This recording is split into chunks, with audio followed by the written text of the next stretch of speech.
4 దశాబ్దాల తర్వాత వరంగల్కు వచ్చినటువంటి సువర్ణ అవకాశం అది.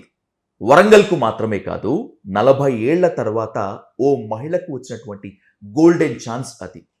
ఎన్నో అవమానాలను, ఎన్నో అనుమానాలను అధిగమించి ప్రజల గుండెల్లో సుస్థిర స్థానం సంపాదించుకొని వరంగల్ పార్లమెంట్ స్థానం నుంచి విజయకేతనం ఎగనేసినటువంటి డాక్టర్ కడియం కావ్య గారితో ఇప్పుడు హాట్ సీట్ విత్ విజయ్ సాధు. కావ్య గారు నమస్తే. నమస్తే అండి. Welcome to dial news hot seat. Thank you. తొలిసారిగా పార్లమెంట్లో కడియం కావ్య అను నేను అని ప్రమాణ స్వీకారం చేసినప్పుడు ఎలా ఫీల్ అయ్యారు? చేస్తున్నప్పుడు ఎవరు గుర్తొచ్చారు? చేసినప్పుడేమో ఎన్నో సంవత్సరాల కళ ఫలించింది అన్న ఆనందం ఒకటి. ఇంత దూరం రావడానికి కారణం కేవలం వరంగల్ ప్రజలు ప్లస్ మా స్థానిక ఎమ్మెల్యేలు అందరూ సహకారం, మా నాన్నగారి పట్టుదల కానీ, తర్వాత తన త్యాగాలు కానీ, నన్ను నమ్మి నాకు టికెట్ ఇచ్చినటువంటి సీఎం రేవంత్ రెడ్డి గారు కానీ, ఇంకా రాహుల్ గాంధీ గారి, తర్వాత మల్లికార్జున ఖార్గే, అంటే వీళ్ళందరూ మనల్ని లాస్ట్ మినిట్లో తీసుకొచ్చారు కదా. సో వాళ్ళందరి వల్ల ఒక కళ నిజమైంది అన్నంత ఆనందం కలిగింది. ఎట్టి పరిస్థితుల్లో మిమ్మల్ని పొలిటికల్ ఒక రాజకీయాల్లో మిమ్మల్ని ఉన్నత స్థానంలో పెట్టాలి అని ఎన్నో త్యాగాలు, ఎన్నో అవమానాలు పొందినటువంటి నాన్నగారు గుర్తురాలేదా? నాన్నగారి గురించి చెప్పాను కదా, నాన్నగారి త్యాగాలని చెప్పాను కదా. చాలా త్యాగాలు, 40 ఏళ్ళ రాజకీయ జీవితం, ఇట్లా ఎన్నో మాటలు అనొచ్చు అన్న అవకాశం ఉంది అని తెలిసి కూడా సరే ఒక పొలిటికల్ లాంచ్ కరెక్ట్గా ఉండాలి, వేసే అడుగు కరెక్ట్గా పడాలి అని చెప్పి అట్లాంటి నిర్ణయం తీసుకొని ఇటు రావడం జరిగింది. నాన్న తన రాజకీయ వారసత్వాన్ని కొనసాగించేందుకే మిమ్మల్ని బలవంతంగా రాజకీయాల్లోకి తీసుకొచ్చారా, లేదంటే పొలిటికల్లో ఖచ్చితంగా నా మార్క్ ఉండాలని మీరు కూడా అనుకున్నారా? నాన్నగారికి ఏం ఫస్ట్ నుంచి ఏం ఇంట్రెస్ట్ లేదు. 2016లో తను డిప్యూటీ సీఎం అయినారు, అంటే 15లో అయినారు. తర్వాత అప్పుడు కూడా ఏం ఇంట్రెస్ట్ లేదు.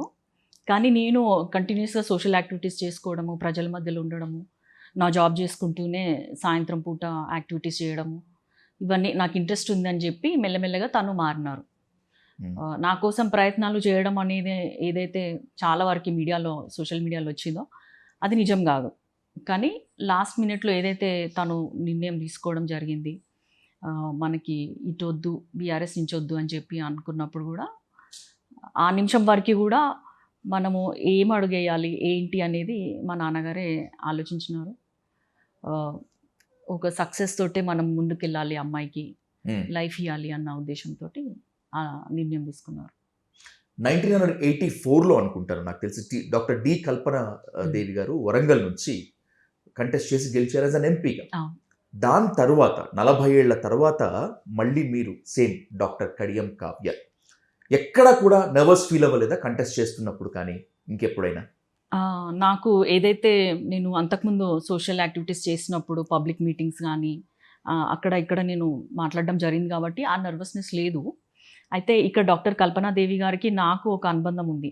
నేను ఆమె చేతుల మీదుగానే పుట్టిన. తనే నా డాక్టర్ ఉండే మమ్మీకి డెలివరీ అప్పుడు. సో అది ఒకటి. తను మా ఫ్యామిలీ ఫ్రెండ్, ఫ్యామిలీ డాక్టర్. ఇప్పుడు తను ఒక డాక్టర్గా తను ఎంపీ అయ్యారు, నేను ఒక డాక్టర్గా ఎంపీ అవ్వడము నిజంగా యాదృచ్ఛికం అంటారు కదా, అంతే. మిగతా వాళ్ళంతా ఒకెత్తు కావ్య, మీరు ఒకెత్తు. బికాస్ ఎందుకంటే చాలా ఫేస్ చేశారు, మిమ్మల్ని పర్సనల్గా అటాక్ చేశారు, కాస్ట్ పరంగా మిమ్మల్ని అటాక్ చేశారు, మీ మ్యారిటల్ లైఫ్ని కూడా తీసుకొచ్చి you are not belong to this caste అని చెప్పి కూడా తీసుకొచ్చారు. అప్పుడైనా అనిపించలేదా ఎందుకురా బాబు పాలిటిక్స్ అని? పాలిటిక్స్ అంటేనే ఎట్లుంటుందని చిన్నప్పటి నుంచి చూస్తూ పెరిగిందాన్ని కదా. ఎన్ని మాటలు అనాలో వాళ్ళ అవసరం కొద్దీ అంటారు, అందులో నిజాలు ఉండవు ఒక్కొక్కసారి. ఇప్పుడు నన్ను అసలు నేను ఎస్సీ కాదు అని, లేదా నేను అసలు హిందూ కాదు అని, నా ప్రాంతం అంటే ఒక ప్రతిదీ, ఒక క్యాస్ట్ కాదన్నారు, రిలీజియన్ కాదన్నారు, ప్రాంతం కాదన్నారు, ఎన్ని అనాలో అన్ని అన్నారు. ఎందుకంటే మనం స్ట్రాంగ్ కంటెస్టెంట్ అని వాళ్ళకి అర్థమైపోయింది. నేను అదే ఒకటే డైలాగ్ కొట్టినా, లాస్ట్ బాల్ ఫస్ట్ వేశారు నా మీద, సో మిగతా అంతా నాకు బాగానే ఉంటుంది ఈజీగా అని అనుకున్నాను. ఒక ప్లస్ పాయింట్ ఏంటంటే నేను ఏది విమర్శలు సీరియస్గా తీసుకోను, హార్ట్కి తీసుకోను కాబట్టి నేను వినాను. ఫస్ట్ ఇట్లా మన ఇంటర్వ్యూస్లోనే అడగడం జరుగుతుంది, ఇట్లా అన్నారు మిమ్మల్ని, ఇట్లా అన్నారు అంటే అవునా అని చెప్పి దానికి సమాధానం చెప్తా తప్ప నేను వాళ్ళ ఇంటర్వ్యూస్ స్పెషల్గా చూడను. బహుశా ఏ రాజకీయ నాయకుడి చుట్టూ కులం ఈ స్థాయిలో తిరగదు, కుల రాజకీయం ఈ స్థాయిలో తిరగదు. ఆ స్థాయిలో మీ ఫ్యామిలీ చుట్టూ తిరుగుతూ ఉంటుంది. కడియం నాన్నగారు అసలు ఏమాత్రం ఎస్సీ కాదు అని చెప్పి ఒక విధంగా ఉంటే, మీ వైపు రిలీజన్ ఫ్యాక్టర్ వచ్చిందనమాట. ఎందుకని మన వైపే ఇదంతా ఎక్కువగా ఉంటుంది? బేసిక్గా మేము ఎస్సీలో సబ్ క్యాస్ట్. సో మా దాంట్లో కొంచెం తక్కువ జనాభా ఉంటారు మా వాళ్ళు, compare to Madigas or Malas. So అందులో మేము చాలా చిన్న క్యాస్ట్ అవ్వడం వల్ల మాకు ఆపర్చునిటీస్ కూడా అంతే ఎక్కువ రావడము తట్టుకోలేక, అసలు వీళ్ళు ఎస్సీ కాదు అన్న నిందలు వేయడము. ఫస్ట్ టైం డాడీ గెలిచినప్పుడు అక్కడే డిక్లేర్ అయిపోయింది కదా తను ఎస్సీ అని. అప్పుడే డిస్క్వాలిఫై అయ్యేవాళ్ళు ఒకవేళ కాదు అంటే.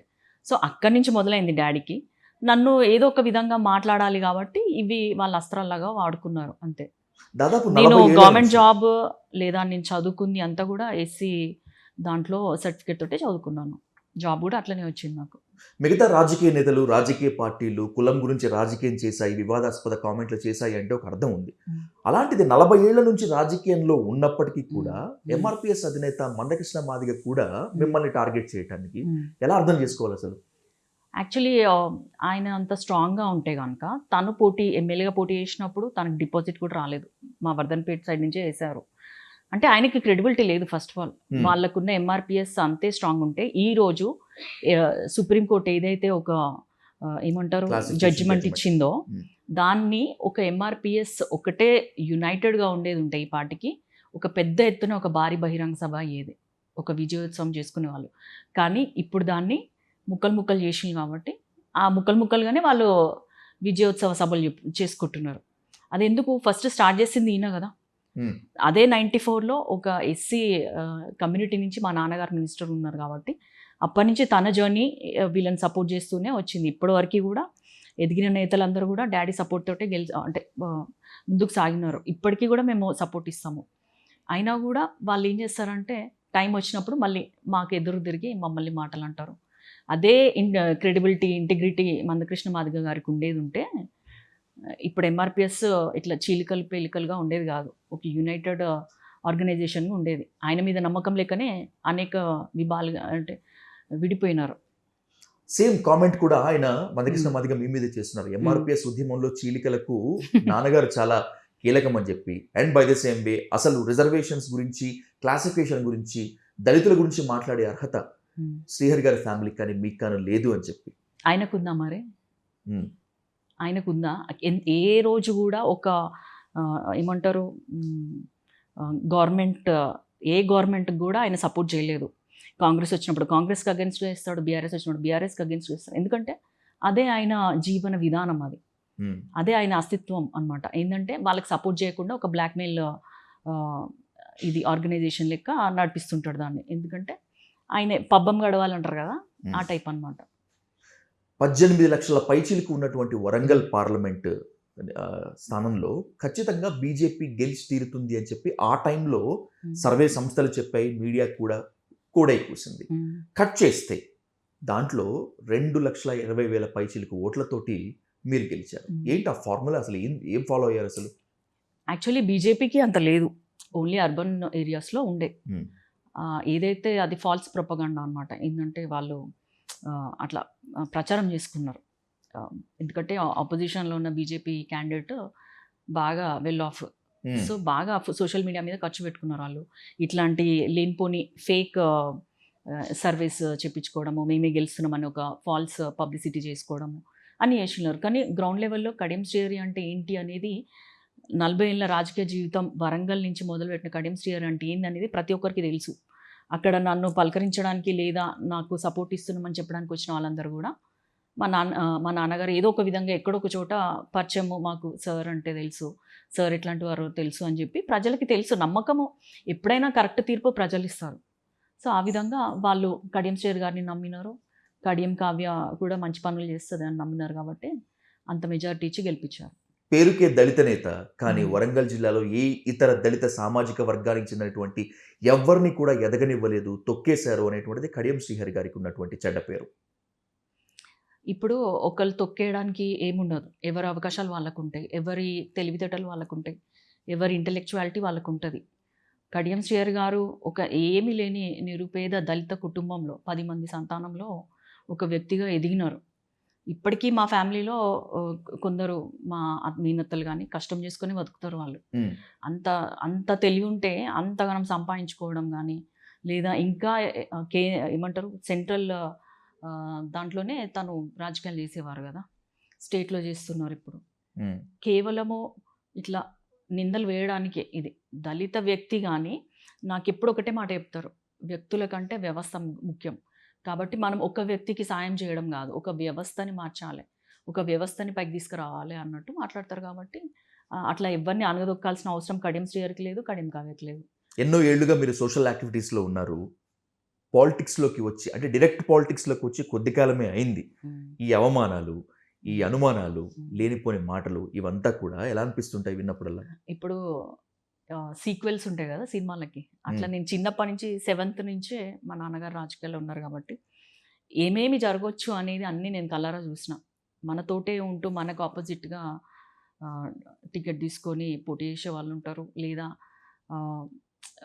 ఏమంటారు దాని బీఫామ్ని లాక్కొని వెళ్ళిపోయి అట్లా చేసిన వాళ్ళు కూడా ఉన్నారు. కనబడకుండా నామినేషన్ విత్డ్రావల్ వరకు కూడా కనబడకుండా పోయేటోళ్ళు ఉన్నారు. అట్లా ప్రతి సంఘటన నాకు ఒక పాఠం లెక్కనే అనిపించింది. నేను ఇప్పుడు థియరీ ఇన్ని రోజులు చూసిన, ప్రాక్టికల్స్లో ఇప్పుడు నేను ఉన్నా కాబట్టి ఇవన్నీ నేనైతే ఏది కూడా పట్టించుకోవద్దు, మనసుకు తీసుకోవద్దని దాంతో ముందుకెళ్తున్నా కాబట్టి నాకేమి ఇబ్బంది లేదు.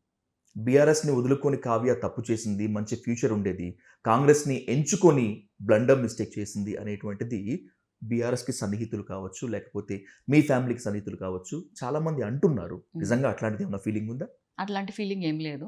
ఎందుకంటే నేను ఇప్పుడు పార్లమెంట్కి వెళ్ళి కూర్చున్నప్పుడు కూడా నాకు అనిపిస్తుంది, అక్కడ చూస్తున్న ఎంపీస్ని కానీ, మా నాన్నగారు కూడా సెంట్రల్ లెవెల్లో ఉండాల్సింది, అసలు స్టేట్కి పరిమితం అయిపోయిండు అన్న ఫీలింగ్ వస్తుంది. చెప్పినా కూడా మీకన్నా అంటే అందరేం ఇంటలెక్చువల్స్ ఉంటారు కదా, మీరు ఇంత బాగా మాట్లాడతారు, ఇంత సబ్జెక్ట్ ఉంటుంది, ఇంత నాలెడ్జ్ ఉంటుంది, మీరు ఓన్లీ స్టేట్కి పరిమితమైన సెంట్రల్కి వెళ్ళాల్సింది మీరు అని నేను అన్నాను. అట్లనే ఇప్పుడు ఇదేంటి జాతీయ పార్టీ కాబట్టి డెఫినెట్గా బాగుంటుంది.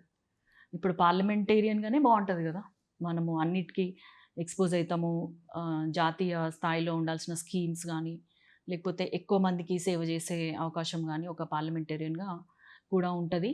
బీఆర్ఎస్ ఏంటంటే ఇప్పుడు ప్రస్తుతము ఒక ప్రశ్నార్థకంగా ఉంది పార్టీ పరిస్థితి, కాబట్టి అక్కడి నుంచి బయటికి రావడం మంచి పని. ఇప్పటికీ ఎన్నోసార్లు చెప్పారు why you left BRS and why you said good bye to BRS అని చెప్పి, కానీ ఇంకా ఎక్కడో ఒక క్లారిఫికేషన్ లోపంగా కనిపిస్తుంది. Can you clarify it? ఎక్కడ తేడా కొట్టింది? ఎవరు మిమ్మల్ని బీఆర్ఎస్ నుంచి వెళ్ళిపోయేలా చేశారు? యాక్చువల్లీ ఇప్పుడు ఆ టాపిక్ మాట్లాడడం నాకు అంత ఇంట్రెస్ట్ కూడా లేదు, ఎందుకంటే అది గడిచిపోయింది, చాలా రోజులు అవుతుంది ఆ టాపిక్ డిస్కషన్. 2018లో కూడా మనకి చెప్పడం జరిగింది, అమ్మాయికి ఎంపీ టికెట్ ఇస్తాను అని కేసీఆర్ గారు. అప్పుడు డాడీ అప్పుడు మినిస్టర్గా ఉండే కదా, డాడీకి ఏమి ఇవ్వలేదు, నాకేమి ఇవ్వలేదు. ఎంపీగా ఇస్తాను అని చెప్పినారు కానీ ఇవ్వలేదు. కానీ ఇప్పుడు జనవరిలో నుంచే చెప్పడం స్టార్ట్ చేస్తారు, 2024 జనవరి నుంచి అమ్మాయికే ఇస్తాను, రెడీగా ఉండండి అని చెప్పి. కానీ అప్పుడు కూడా మేము ఎట్లయినా గెలవమని తెలుసు, బట్ కడియం కావ్య అంటే ఒక అమ్మాయి ఉంది, బీఆర్ఎస్ నుంచి కంటెస్ట్ చేస్తే గెలవమని తెలుసు, కానీ చేద్దాము పర్లేదు, మనకి ఇస్తా అంటున్నారు కదా ఈసారి, అట్లీస్ట్ మనం ఒక ఇంట్రొడక్షన్ అవుతుంది మనకి అన్న ఉద్దేశంతో సరే అనుకున్నాము. ఎందుకంటే అప్పుడు పరిస్థితి తెలుసు, అప్పుడే తెలుసు జనవరిలో గెలవం ఎట్లయినా అని చెప్పి. అయినా కూడా టికెట్ తీసుకున్నాము, అంటే టికెట్ ప్రకటించిండ్రు మనకి పేరు. తర్వాత పరిస్థితులన్నీ చూస్తుంటే ఒక్కొక్కటి వర్స్ట్ అవుతుందన్నమాట. అందరూ కార్యకర్తల నుంచి కానీ, లేకపోతే ఎమ్మెల్యేస్ నుంచి కానీ ఎవ్వరు కూడా హోప్ఫుల్గా లేరు, ఎంకరేజింగ్ అట్మాస్ఫియర్ లేదు. మళ్ళీ మేము డౌట్ పడినాము చెయ్యాలా వద్దా అని. అప్పుడే అరెస్ట్లు అవ్వడము, కవితక్క గారు అరెస్ట్ కానీ, లేకపోతే పేపర్స్లలో కూడా భూ కబ్జాలు చేస్తున్నారు ఎమ్మెల్యేలను, అప్పుడే ఇన్వెస్టిగేషన్స్ స్టార్ట్ అవ్వడము, ఫోన్ ట్యాపింగ్, తర్వాత ల్యాండ్ గ్రాబింగ్, ఇట్లాంటివన్నీ ఇష్యూస్ ఒక్కొక్కటి రావడము. నేను ఒక కొత్త అంటే నా ఫస్ట్ స్టెప్ కదా, ఇట్లా నేను వెళ్ళి నేను ఏమని అడగాలి ఓటు, ఇన్ని సరే ఏదో వేరే విషయం అంటే వేరు, లిక్కర్ స్కామ్ అనేది చాలా మహిళలకి చాలా ఇబ్బందికరంగా ఉంటుంది. అందులో ఒక మహిళ అరెస్ట్ అయ్యింది ఆ విషయంలో, సో నేను ఏమని అడగాలి ఓట్లు అని చెప్పి అదొక బాధ ఉండేది. ఎట్ ద సేమ్ టైం మా దగ్గర ఎమ్మెల్యేలు కలిసి రావాలి కదా, ఎక్స్ ఎమ్మెల్యేలు అయిపోయినారు వాళ్ళు, వాళ్ళే ఒక డిప్రెషన్లో ఉన్నారు. ఎటన్నా రమ్మందామన్నా కూడా కొంచెం తప్పిస్తూ ఉండేవాళ్ళు అనమాట. సో వీళ్ళెవరు మనతో కలిసి రారు అన్న ఆలోచన వచ్చింది. ఇంకా చాలా దారుణంగా ఉంటుంది ఇక్కడ ఉంటే మన పరిస్థితి అని అనుకున్నాము. మేము చెయ్యము అని మాత్రం చెప్పినాము. బయటకెళ్తాం అని అనలేదు. కానీ మేము ఎప్పుడైతే జస్ట్ చెయ్యము అని చెప్పిన నెక్స్ట్ డేనే వీళ్ళందరూ కూడగట్టుకొని ఎప్పుడైతే మేము రండి మనము డిస్కస్ చేద్దాము, ఎట్లా పోటీ చేద్దాము, ఏం చేద్దాము, మన కార్యాచరణ ఓకే. రూపొందించుకుందాం అంటే ఎవ్వరు కలిసి రాలే. కానీ మమ్మల్ని తిట్టడానికి, మమ్మల్ని అనడానికి మాత్రం అందరు వరుస పెట్టి కూర్చొని ఇష్టం వచ్చినట్టు మాట్లాడినారు. అప్పుడు అనిపించింది అంటే మేము పార్టీ నుంచి ఏమి రాజీనామా చేసి బయటికి రాలే అప్పటికి.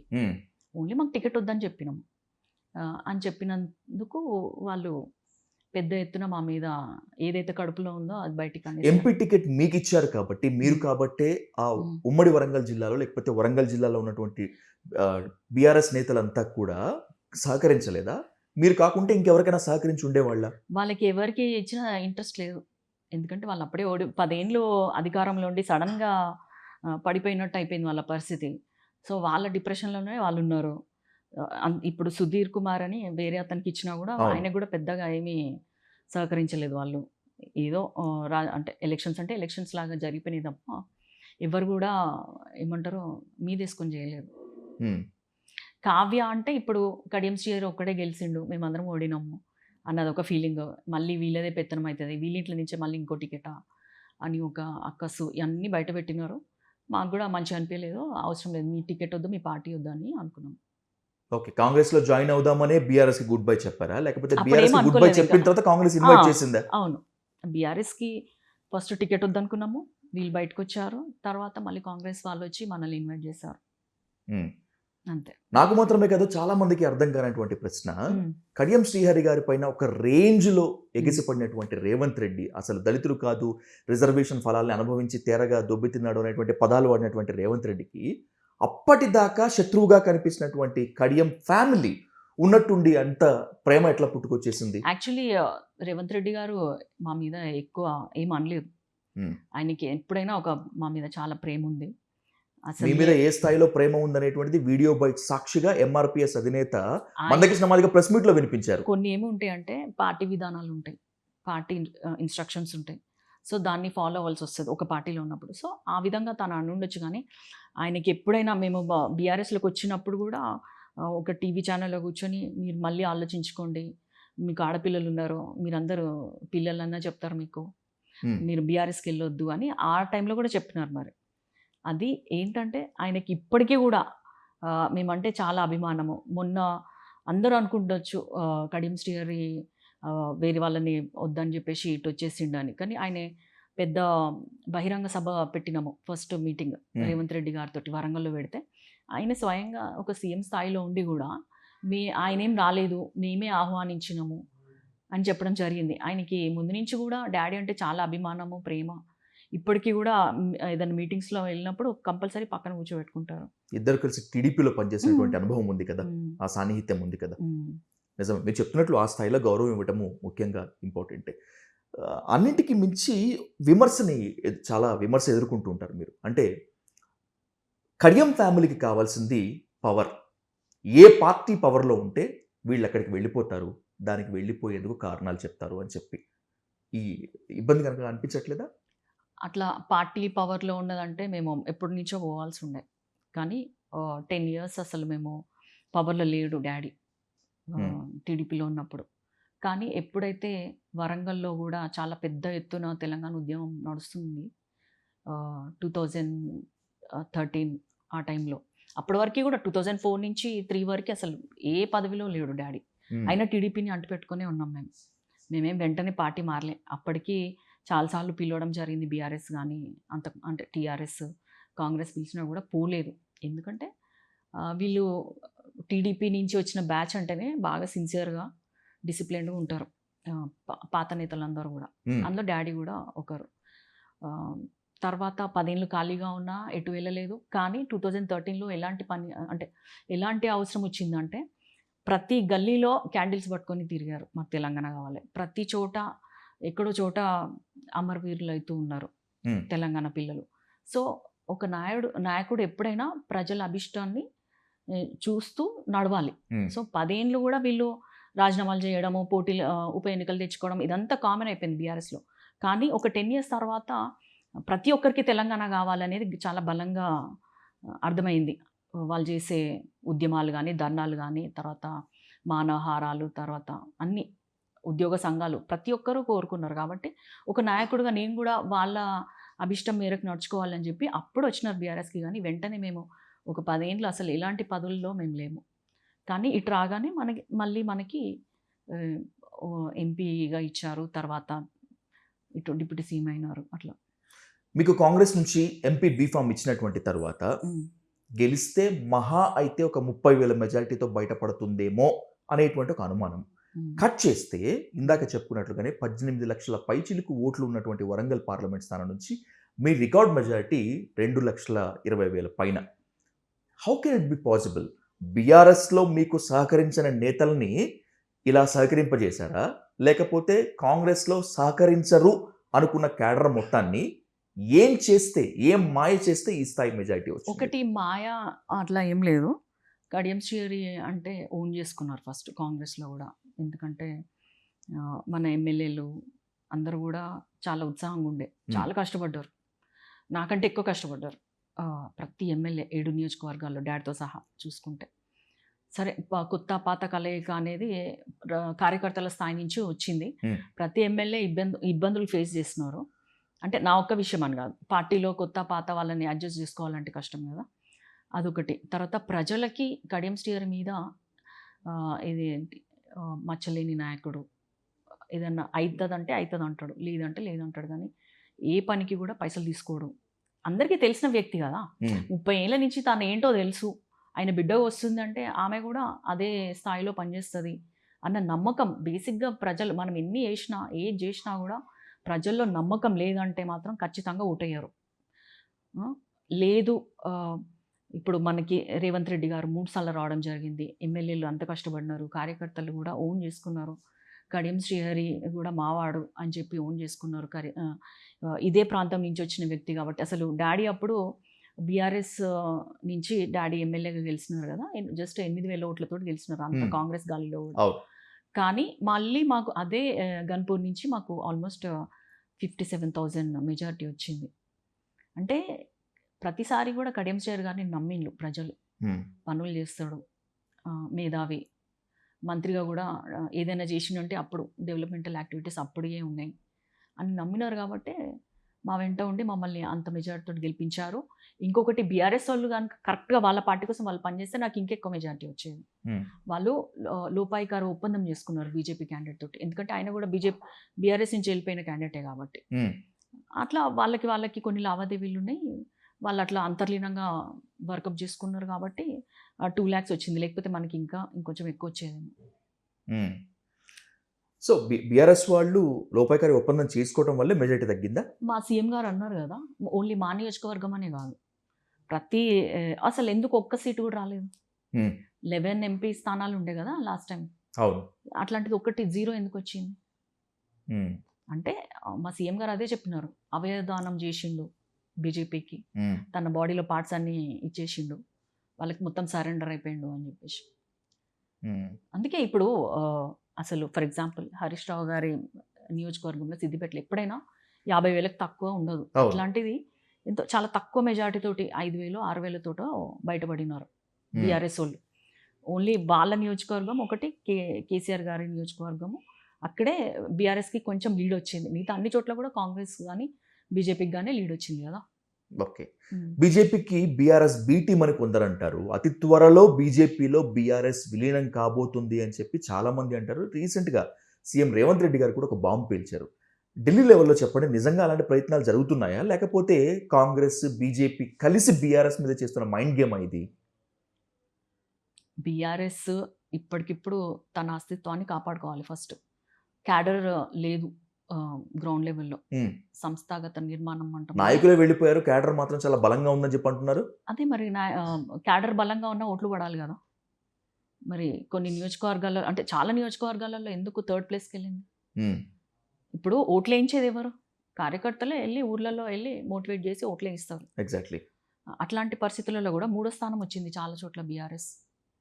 అంటే దాని అర్థం ఇన్ఫ్రాస్ట్రక్చర్ కానీ లేకపోతే మ్యాన్ పవర్ అనేది కొంచెం డిస్టర్బ్డ్గా ఉంది బీఆర్ఎస్కి. ఇప్పుడు బీఆర్ఎస్ కొంచెం కష్టాల్లోనే ఉంది. ఇటు చూస్తే కవితక్కకు బెయిల్ రావట్లేదు, అటు చూస్తే కేసులు, ఫోన్ ట్యాపింగ్ ఇష్యూస్, ఇవన్నీ చూసుకుంటే బీఆర్ఎస్ కష్టాల్లో ఉంది. కాబట్టి ఏదో ఒక బలమైన పార్టీని పట్టుకోవాలి, జాతీయ స్థాయిలో బీజేపీ అయితే బాగుంటుందని చెప్పి వాళ్ళ ఏమంటారు, వాళ్ళ అండర్స్టాండింగ్స్ వాళ్ళకు ఉన్నాయి. రానున్న రోజుల్లో ఏం జరుగుతుందో చూడాలి.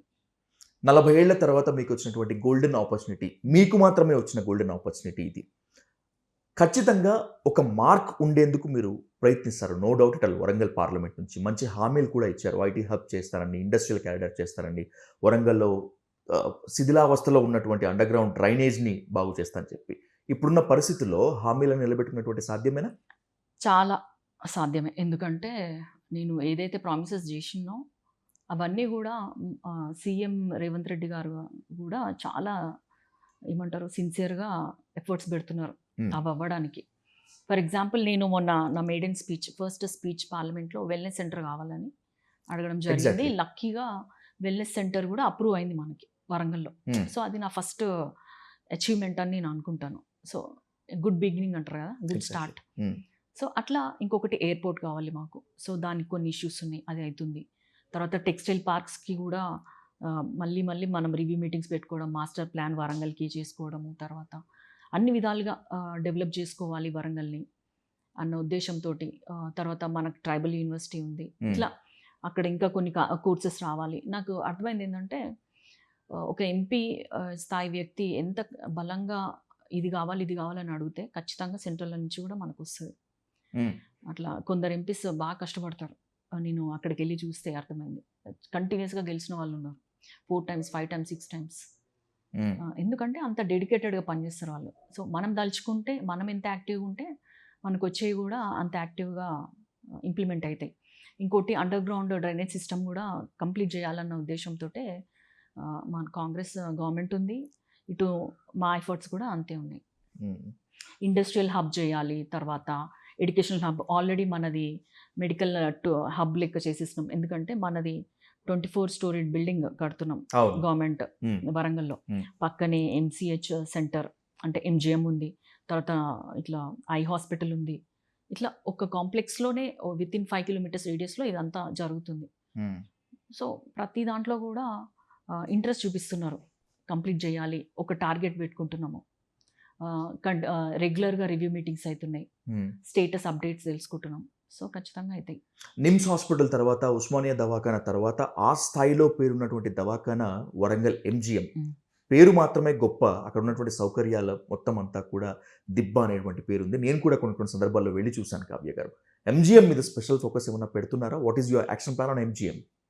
బీయింగ్ ఏ డాక్టర్ ఫస్ట్, నా ఫస్ట్ ప్రయారిటీ మా కడిం ఫౌండేషన్ నుంచి చేసినవి కూడా మొత్తం హెల్త్ ఎడ్యుకేషన్ మీదనే ఫోకస్ చేసినాను నేను. సో నాకు గవర్నమెంట్ స్కూల్స్ ఎట్లుంటాయో తెలుసు, గవర్నమెంట్ హాస్పిటల్లో పని చేసిన ప్లస్ గవర్నమెంట్ డాక్టర్గా కూడా చేసిన కాబట్టి నాకు అక్కడ కూడా నేను అదే చెప్తున్నాను నా స్పీచ్లో.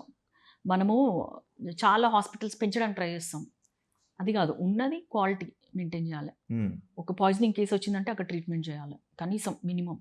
అది కూడా చేయకుండా హయ్యర్ సెంటర్స్కి పంపిస్తుంటారు గవర్నమెంట్లో. So quality is always important అని అది కూడా మెన్షన్ చేయడం జరిగింది. అట్లనే MGMకి కూడా ప్రత్యేక దృష్టి పెడతాను నేను, ఎందుకంటే అన్ని స్కీమ్స్ ఉన్నాయి గవర్నమెంట్కి సంబంధించినవి, అవన్నీ సెంట్రల్ లెవెల్లో అవన్నీ తేవడం ట్రై చేస్తాను. ఆయుష్మాన్ భారత్ అని పెట్టారు కదా, వాటికి.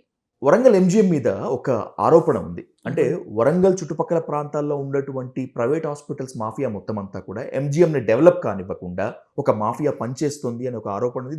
ఆ మాఫియాలో భాగంగానే వరంగల్లో ఉండేటువంటి ప్రజాప్రతినిధులు మొత్తం అంతా కూడా ఫండ్స్ కోసం ఉంటారు అనేటువంటి ఇంకొక ఆరోపణ ఉంది. Is that right? దాంట్లో ఎంత నిజం ఉందో నాకు తెలీదు, కానీ ఇప్పుడున్న గవర్నమెంట్ ప్రతిదీ కూడా ట్రాన్స్పరెన్సీ చూస్తున్నాం మేము. ఇప్పుడున్న నాయకులు కూడా అన్ని వాళ్ళకి కావాల్సినవి, వాళ్ళ ఊర్లలో ఉన్న CHCs డెవలప్ చేసుకోవాలన్న ఇంట్రెస్ట్, పట్టుదల, రిప్రజెంటేషన్స్ ఇచ్చుకోవడం చూస్తున్నాం. అట్లనే MGM కూడా ఇప్పుడు మా దగ్గర మినిస్టర్స్ ఉన్నారు, తర్వాత ఇన్ఛార్జ్ మినిస్టర్ గారు ఉన్నారు. అందరం కూడా MGM కూడా చాలా బాగా రన్ అవ్వాలి, ప్రతి ఒక్కరికి కూడా చిన్న చిన్న వైద్య సేవల నుంచి పెద్ద సూపర్ స్పెషాలిటీ అంత ట్రీట్మెంట్ అందాలి అన్న ఉద్దేశంతో పనిచేస్తున్నాం. కాబట్టి ఇట్లాంటి ఒకవేళ అంతకుముందు జరిగినా కూడా ఇక మీదటైతే జరగకుండా చూసుకుంటాం. You have a good vision, you have a action plan. I know me social యాక్టివిటీస్లో చాలా యాక్టివ్గా ఉంటారు.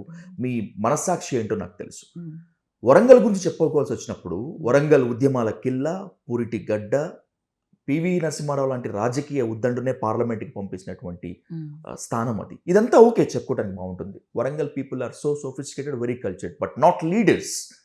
మీ విజన్, మీ యాక్షన్ ప్లాన్తో వరంగల్లో ఉండేటువంటి అంత మెచ్యూర్డ్, ఓవర్ మెచ్యూర్డ్ లీడర్స్ మధ్య మనగలను, మీ మార్క్ చూపించగలనేటువంటి నమ్మకం ఉందా? తప్పకుండా. ఎందుకంటే మనం వచ్చినాము అంటే ఏదో ఒకటి చేసి పోవాలన్న ఉద్దేశంతో నేను పాలిటిక్స్లోకి వచ్చిన. ప్లస్ అందులో కడియం శ్రీహరి అంటే ఒక మార్క్ ఉంది. ఖచ్చితంగా అంతకుముందు ఆయన చేసిన సేవ లేదా డెవలప్మెంట్ కానీ ఏదైనా కూడా మేము ఒక ఫౌండేషన్ ద్వారా చేసుకుంటున్నాం. At the same time foundation అంటే చాలా చిన్నగా చేస్తాం. Hmm. కానీ గవర్నమెంట్లో ఉన్నప్పుడు ఎన్ని తేవాలో అన్ని తెచ్చిపెట్టాలి. స్కీమ్స్ అయినా ఫండ్స్ అయినా. ఎందుకంటే ఓన్లీ స్టేటే చేయాలంటే కష్టం. సెంట్రల్ నుంచి మనకి ఎన్ని రకాలుగా రావాలో అన్ని రకాలుగా తేవడానికి నేను వాటిపైన స్టడీ చేస్తున్నాను. తర్వాత సీనియర్ ఎంపీస్ హెల్ప్ తీసుకుంటున్నాను. కాబట్టి కడియం కావ్య వచ్చింది. నేను ఏదైతే ప్రామిసెస్ చేసినో అవైతే ఇంప్లిమెంట్ అయ్యే పరిస్థితిలో అంటే అయ్యే అవకాశాలు ఉన్నాయి కాబట్టి వాటిపైననే నా దృష్టి ఉంటుంది. కడియం కావ్య ఏదో వచ్చింది పోయింది అని కాకుండా చాలా పనులు చేసింది. మంచి అమ్మాయి అన్న పేరు తెచ్చుకోవాలన్న ఉద్దేశంతో ఉన్నా. ప్లస్ వరంగల్ యాక్చువల్లీ చాలా నెగ్లెక్టెడ్ రీజన్ అయిపోయింది.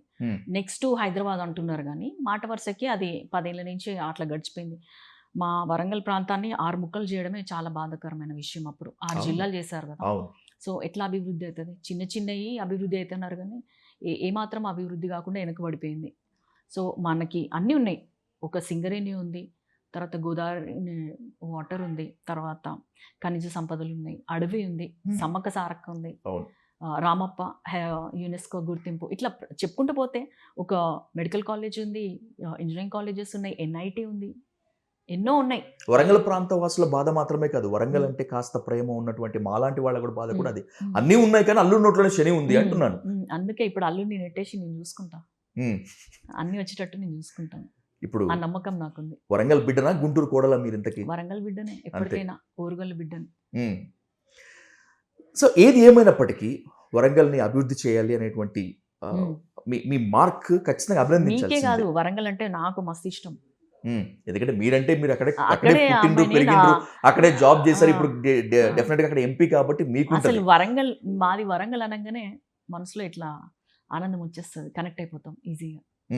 అన్ని పార్టీలు ఒక ఎత్తు కావ్య గారు, మీకు ఫర్ ఎగ్జాంపుల్ బీఆర్ఎస్ తీసుకుంటే రీజనల్ పార్టీ, కానీ కాంగ్రెస్లో గ్రూప్ తగాదాలు ఎక్కువ ఉంటాయి. మీరు పనిచేద్దాం అనుకున్నా కూడా కొంతమంది చేయనివ్వరు, కాళ్ళకు అడ్డుపడుతూ ఉంటారు. వీళ్ళందరినీ ఎట్లా ఓవర్కమ్ చేస్తారు అనేటువంటి సాఫ్ట్ కార్నర్ ఉంది మీ మీద, ఎట్లా ఓవర్కమ్ చేస్తారు? What is your action plan? అదే సాఫ్ట్ కార్నర్ అన్నారు కదా, అదే మెయింటైన్ చేసుకుంటాం, అందరితో మంచిగా ఉంటాం. నాకు ఎటువంటి గ్రూపులో అవసరం లేదు. నేను డైరెక్ట్ సీఎం గారిని మీట్ అవుతాను. అక్కడ మాకు రాహుల్ గాంధీ గారు కూడా ఎప్పుడు అవైలబుల్ ఉంటారు. సో ఏ పని కావాలన్నా ఇద్దరిని అడగడం. ఇంకొకటి ఏంటంటే కేంద్రంలో గవర్నమెంట్ బీజేపీ ఉన్నా కూడా మనకు కావాల్సిన పనులు చేయడానికి వాళ్ళు కూడా సిద్ధంగా ఉన్నారు. పైకి కనిపించేంత సాఫ్టేనా? అవసరమైతే అపరకాళికి అవతారం ఎత్తారా? వరంగల్ భద్రకాళి అమ్మవారి లెక్కన? అదే, ఆడవాళ్ళు చాలా రూపాల్లో కనిపిస్తారు కాబట్టి నేను కూడా అతీతం ఏం కాదు. ఎప్పుడేది కావాలో ఆ రూపంలో కనిపిస్తాను. కానీ రాజకీయాల్లో మహిళలు రాణించడం అనేటువంటిది చాలా అరుదు. ఒకవేళ మహిళలు ముందుకెళ్తున్నా కూడా క్యారెక్టర్ అసాసినేషన్ చేస్తారు, ఇంకా చెప్పుకోలేని విధంగా మాట్లాడుతూ ఉంటారు. ఇవన్నీ అనుభవించారు కదా, ఒక నమ్మకం వచ్చిందా I can show my mark అని? నేను దేనికి ఎఫెక్ట్ అవ్వకుండా వెళ్తున్నాను కదా, సో నాకు అప్పుడే వచ్చేసింది నమ్మకం. నన్ను అనాల్సినవి అన్నీ అన్నారు కదా, అన్నా కూడా నేను ఏది పట్టించుకోను. ఏంటంటే జస్ట్ ఒక ఫోకస్, టార్గెట్ అంతే కనిపిస్తుంది నాకు. ఒకవేళ నేను నిజంగా అంత సెన్సిటివ్ ఉండి ప్రతిదానికి బాధపడితే నేనేం చేయలేను. కాబట్టి అట్లాంటివి ఏం లేవు. కాబట్టి అంత బాగా ఏ రోజు మనల్ని ప్రతిరోజు విమర్శించారు ఎలక్షన్స్ అప్పుడు. సో నేను బాధపడుతూ నేను స్పీచెస్ ఇవ్వకుండా, నేనేం చేయాలో చెప్పకుండా ఇంట్లో కూర్చొని ఉంటే అంత మెజారిటీ కూడా వచ్చేది కాదు. కాబట్టి మనకి ఏమైనా మనం గెలవాలి, ప్రజల్లో ఉండాలి, ప్రజల కోసం చేయాలి, వరంగల్ని డెవలప్ చేసుకోవాలి అనే ఉద్దేశంతో ఉన్నాం. కాబట్టి దేవుడు కూడా, ప్రకృతి కూడా సహకరించింది. మీ నాన్నగారు కడియం శ్రీహరి గారికి మీరు బలమా, లేకపోతే ఆయన మీకు బలమా? ఏంటి ఇద్దరిలో ఎవరెవరు? ఇప్పుడు నా ఒక్క విషయమే కాదు, ఏ ఫ్యామిలీలో అయినా కూడా తల్లిదండ్రులు ఒక స్టేజ్ వరకు పిల్లలకి బలం, తర్వాత పిల్లలు ఒక స్టేజ్ నుంచి తల్లిదండ్రులకు బలం. ఇక్కడ కూడా అంతే. నాకు కరెక్ట్ ఆన్సర్ కావాలి. ఇప్పుడు ప్రస్తుతం మా నాన్నగారే నా బలం. అంతే. తర్వాత నేను తనకి బలం అవుతాను. ఓకే. ఎట్టి పరిస్థితుల్లోనైనా సరే కూతురుకి మ్మ్. రాజకీయ భవిష్యత్తు బలంగా ఇవ్వాలి అనే ఉద్దేశంతోటే ఇష్టం లేకపోయినప్పటికీ కూడా తల్లి లాంటి పార్టీకి కడియం శ్రీహరి ద్రోహం చేశారు అనేది ఒక ఆరోపణ. What is your clarity on this? రాజకీయాలలో ద్రోహాలు ఇట్లాంటివి ఏమి ఉండవు. ఎందుకంటే మమ్మల్ని కూడా చాలా అవమానించారు. అపాయింట్మెంట్స్ ఇవ్వలేదు, టికెట్ ఇస్తామని చెప్పి మాట దాటేశారు, చాలా కష్టపెట్టినారు. మ్మ్. అందరికీ తెలిసిన విషయమే, ఆయన ఎవరిని కలిసేటోడు కాదు అని చెప్పి కేసీఆర్ గారు. నేను అసలు ఒక డిప్యూటీ సీఎం కూతురు అయినా కూడా నేను లాస్ట్ 10 years తర్వాత మొన్న మార్చ్లో 1-to-1 కలిశాను.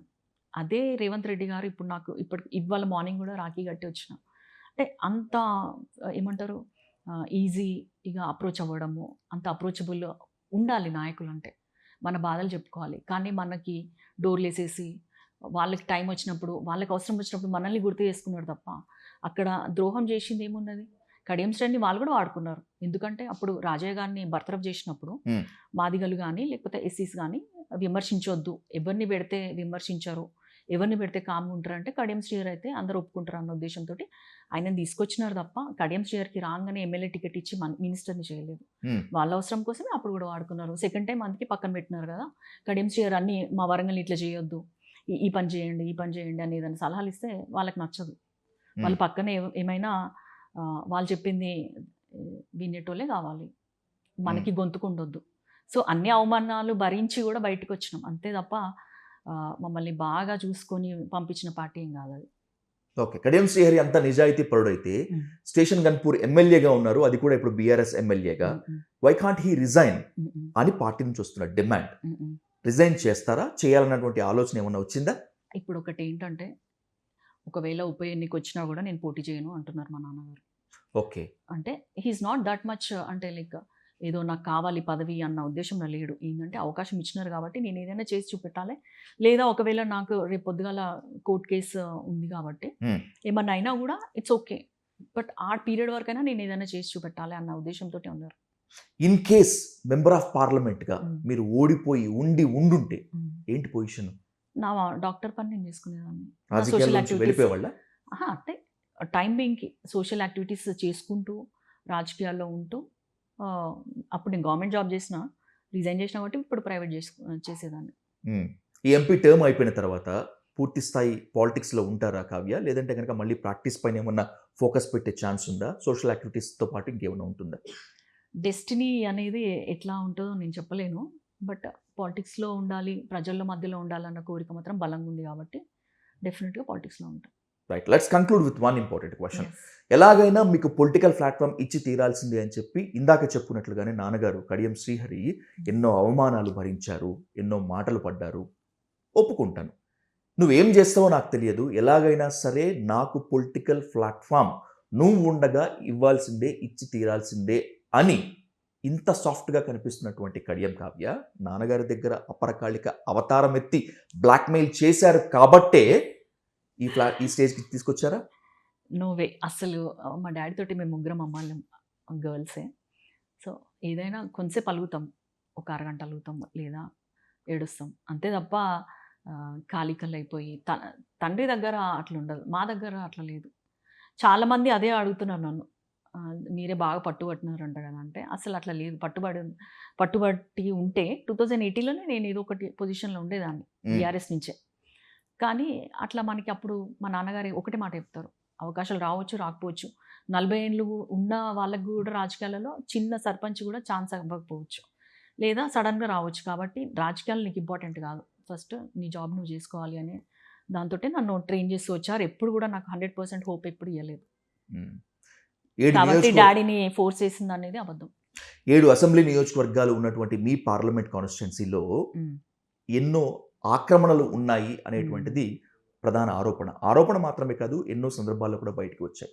నాలాలు ఎంక్రోచ్కి గురయ్యాయి, చెరువులు కబ్జాకు గురయ్యాయి, వీటి వల్లే వరంగల్ వరదల తాకిడికి లోనైంది అని కొంతమంది సాక్ష్యాధారాలతో చూపించినటువంటి పరిస్థితి. మీరు ఎంపీగా ఉన్నారు, మీరు చదువుకున్నారు, డాక్టర్, సోషల్ యాక్టివిటీస్లో ఉన్నారు.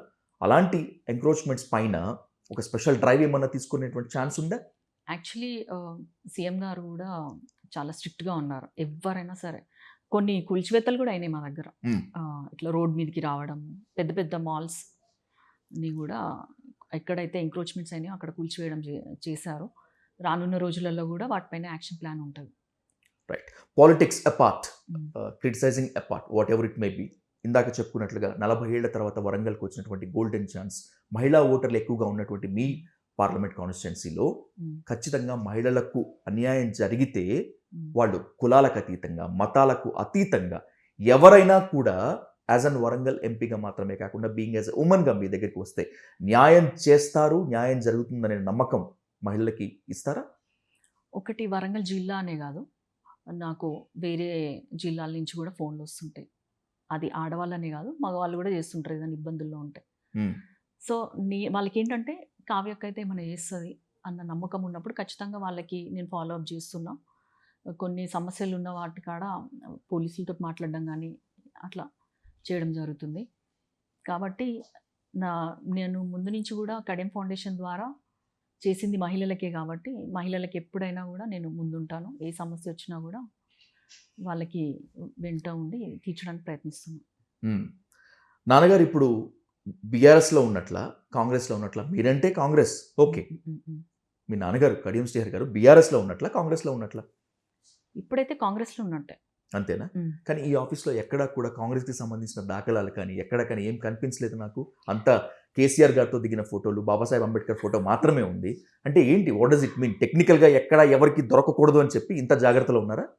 అంత ఏం ఆలోచించలేదు మేము. జస్ట్ బాబాసాహెబ్ అంబేద్కర్ అంటే ఇక మాకు ఆరాధ్య దైవం అంతే. తర్వాత మిగతా అంతా మేము పెద్ద అప్గ్రేడ్ చేసుకోలేదు అంతే. అదే మోదీ గారితో, కేసీఆర్ గారితో దిగినటువంటి ఫోటో అది మాత్రమే ఎస్సీ ఉంది. కేటగరైజేషన్ గురించి ఇచ్చిన రిప్రజెంటేషన్ కదా, మోడీ గారు ఉన్నారు, అది ఇంపార్టెంట్ కదా. ముఖ్యమంత్రి ఎవరైతే ఏంటి ఆ టైంలో. ఇంకొకటి నాన్నగారు ప్రమాణ స్వీకారం చేస్తుంది, అది ఇంపార్టెంటే. మనసు మాత్రం బీఆర్ఎస్తోనే ఉంది, దేహం మాత్రం కాంగ్రెస్తో ఉన్నట్టుగా ఉంది. అట్లేం లేదు, మేము ఎక్కడికి వచ్చేస్తే అక్కడ తెగదెంపులు చేసుకుని వచ్చేస్తాం. రైట్, మనసు శరీరం ఒకటి చోట కాంగ్రెస్లో ఉంది. Right, what ever it may B, as you said, మనస వాచ కర్మణ, మీరు వరంగల్ పార్లమెంట్ అభివృద్ధి మీద ఫోకస్ చేస్తారని, ఒకవేళ గనక ఎక్కడైనా గాడి తప్పితే క్వశ్చన్ చేయడానికి మళ్ళీ మీ ముందుకు వస్తానని, తప్పకుండా రావాలి. అప్పుడు ఇలాగే ప్రేమగా ఆహ్వానిస్తారని మనస్ఫూర్తిగా కోరుకుంటూ, thank you so much for your political career. Thank you so much. Thank you so much.